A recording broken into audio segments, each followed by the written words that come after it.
नमस्कार, हम मौजूद हैं हर हाल में आपकी आवाज़ बनकर, बेखौफ आज़ाद आवाज़।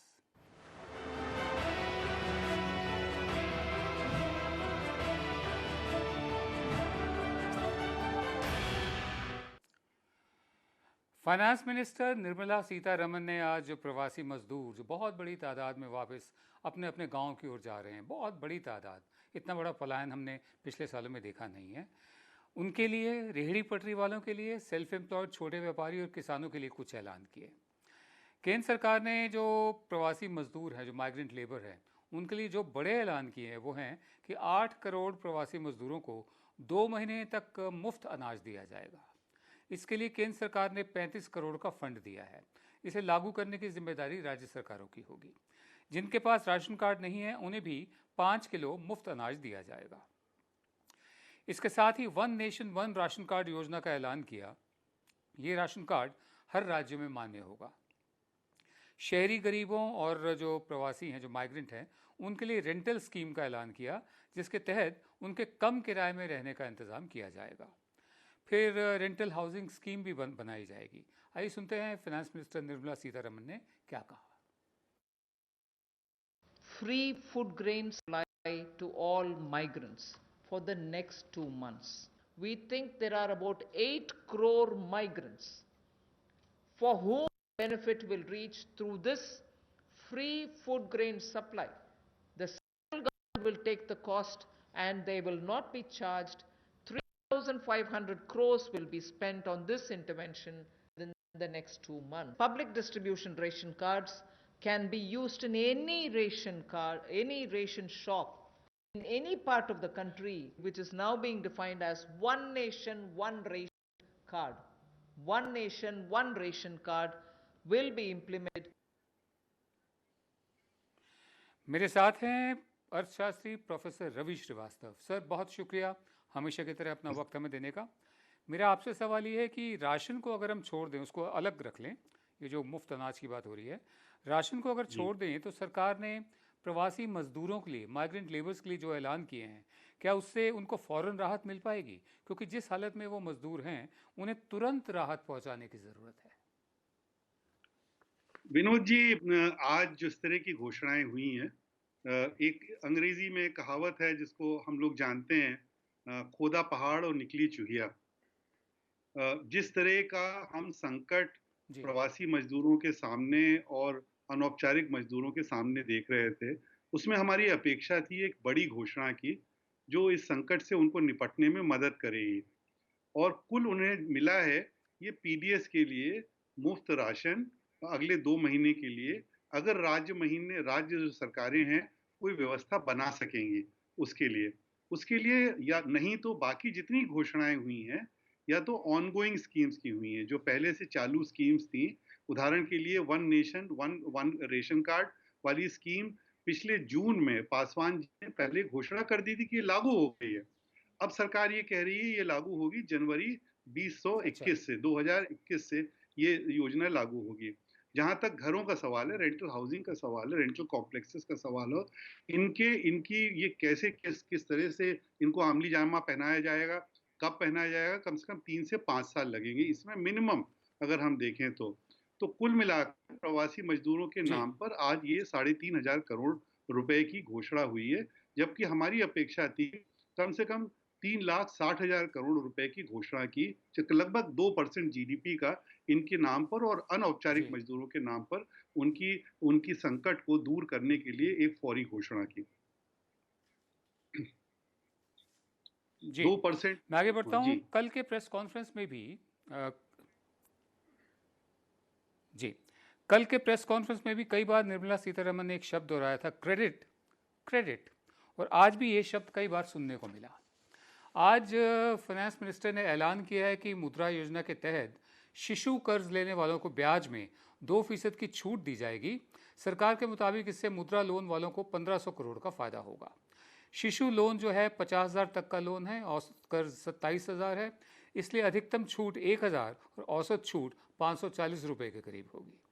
इसके साथ ही सरकार ने रेहड़ी लगाने वालों को 5,000 करोड़ रुपए के स्पेशल क्रेडिट फैसिलिटी का ऐलान किया है, कर्ज का, जिससे 50 लाख लोगों को फ़ायदा होगा।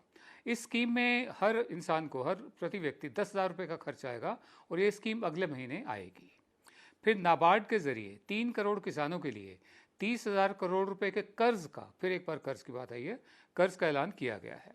सर, मेरा दूसरा सवाल आपसे ये है कि आर्थिक पैकेज में कल के ऐलान और आज किए गए ऐलान दोनों में ही सरकार का अधिक जोर क्रेडिट पर रहा है, कर्ज पर रहा है। क्या इस क्रेडिट को राहत माना जाए? क्या यही राहत है?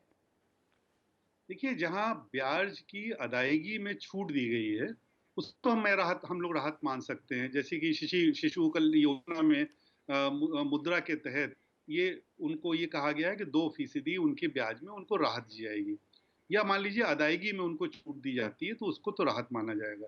लेकिन जहाँ ये बात कही जा रही है कि कर्ज वो उठाएंगे, इसके लिए हम लिक्विडिटी बढ़ा रहे हैं या सीमा बढ़ा रहे हैं, तो ये तो अपटेक पर डिपेंड करेगा। उदाहरण के लिए जो किसानों के लिए जिस योजना को उन किसानों के लिए लागू किया जा रहा है जिनके पास किसान क्रेडिट कार्ड नहीं है, और वित्त मंत्री जी ने ये कहा कि ये कौन से किसान हैं, ये हम पीएम किसान की योजना के तहत इतने किसानों को कवर करते हैं, और उन्हीं में और जो क्रेडिट कार्ड है, किसान क्रेडिट कार्ड, 2.5 करोड़ का फर्क है।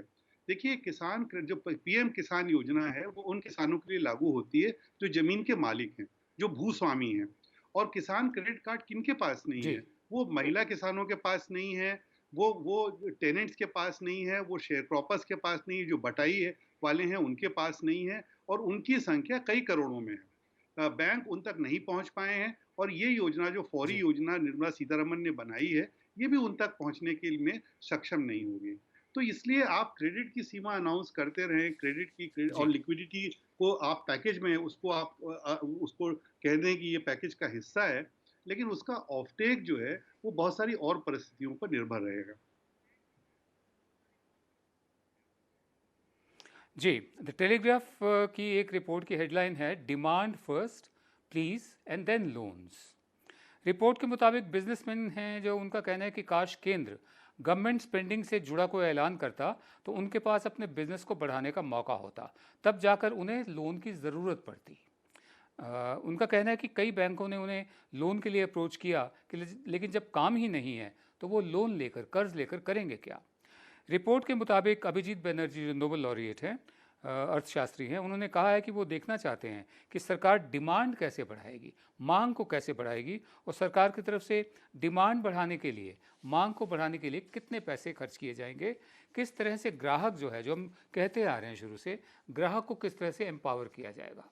रिपोर्ट ये भी कहती है कि सरकार एक गारंटर की भूमिका अदा करने में ज़्यादा दिलचस्पी लेती दिखाई दे रही है, जबकि उसे ग्रोथ इंजन की भूमिका में होना चाहिए। सर, मेरा आखिरी सवाल आपसे ये है कि ये जो कमेंट है, क्या आपको भी सरकार इस वक्त एक गारंटर की भूमिका में ज़्यादा नजर आ रही है? अगर हाँ, तो सरकार की भूमिका इस वक्त क्या होनी चाहिए? देखिए, स्टिमुलस के नाम पर सरकार ने, मैं पूरी तरह से बिल्कुल बारीकी से नहीं कह सकता, लेकिन स्टिमुलस के नाम पर सरकार ने अभी जीडीपी का 1% से कम खर्च किया है। 2 लाख करोड़ से कम खर्च किया है, जबकि गारंटी या लिक्विडिटी के माध्यम से सरकार जो लक्ष्य रखा था 20 लाख करोड़ का, उसको पार कर गई है। तो कुल मिला के स्टिमुलस तो 1% जीडीपी का भी नहीं हुआ जी। है।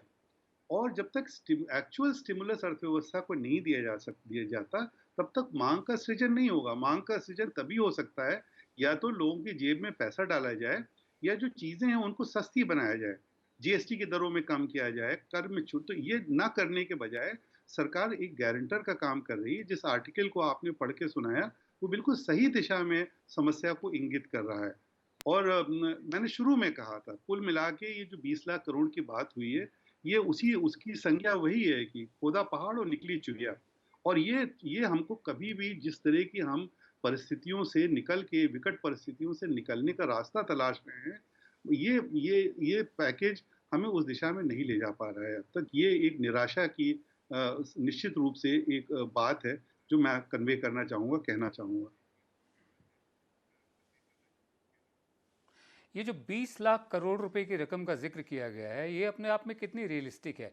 क्या ये सिर्फ रीशेड्यूलिंग, थोड़ा सा पैसा डाला, बाकी रीशेड्यूल किया, कुछ इस तरह का मिला जुला आपको लगता है क्या? 20 लाख करोड़ का मतलब क्या है? क्या सरकार की तरफ से आ रहे हैं? क्या ये बजट का हिस्सा है जो 30 लाख करोड़ का है? 20 लाख करोड़ नहीं, का मतलब क्या है? देखिए आप प्रधानमंत्री के भाषण को सुने तो उन्होंने बड़े जोर दे के कहा लिक्विडिटी। तो मेन जो जोर है असल में इस पैकेज का वो लिक्विडिटी पर है। तो ये तरलता प्रदान करना, ये संभावना को इंगित करता है कि जो एमएसएमई सेक्टर है या एनबीएफसी है या और लोग हैं, ये बैंकों से जाके ऋण ले सकते हैं। लेकिन ऋण लेने की संभावना तभी पैदा होगी जबकि जो आर्थिक एजेंट हैं वो इसको देखेंगे कि हम इसके माध्यम से, ऋण के माध्यम से जो सामान का उत्पादन करेंगे, जो सेवाएं देंगे, उनके लिए मांग है और उन्हें लाभ होगा। नहीं तो ये बाकी तो फिर खेल इतना ही है कि हम ऋण की रीशेड्यूलिंग कर दें, हम ब्याज के ऊपर थोड़ी छूट दे दें, लेकिन उससे आर्थिक क्रिया नहीं बढ़ेगी। उससे जो इकोनॉमिक एजेंट्स हैं उनको थोड़ी राहत मिल सकती है, लेकिन इकोनॉमिक रिवाइवल का रास्ता इससे नहीं मिलेगा। जी। इकोनॉमिक रिवाइवल के रास्ते के लिए स्टिमुलस, जो वास्तविक स्टिमुलस कहते हैं, वो 10% का नहीं है, अभी 1% का भी घोषणा नहीं हुई है। मैं आपसे ये कहना चाहता हूँ। जी, बहुत-बहुत धन्यवाद आपका प्रोफेसर रवि श्रीवास्तव, हमेशा की तरह अपना समय हमें देने का। हम भी शुरू से कहते आ रहे हैं कि वक्त आ गया है और भी बहुत से लोग कह रहे हैं कि यूनिवर्सल बेसिक इनकम की तर्ज पर जो ग्राहक है, जो नागरिक है, उसको मजबूत किया जाए, उसके पास परचेजिंग पावर आनी चाहिए या और रास्ते हों ताकि नौकरियां बने, परचेजिंग पावर आए। परचेजिंग पावर आएगी तो डिमांड बढ़ेगी, डिमांड बढ़ेगी तो प्रोडक्शन बढ़ेगी, प्रोडक्शन बढ़ेगी तो सप्लाई चेन जिसके पहिए को जंग लग चुका है, पहियों को जंग लगा हुआ है, वो दोबारा से चलने शुरू हो जाएंगे। बहरहाल फिलहाल जो सिचुएशन दिख रही है कि जो ग्राहक है, जो नागरिक है, उसको एम्पावर नहीं किया जा रहा है।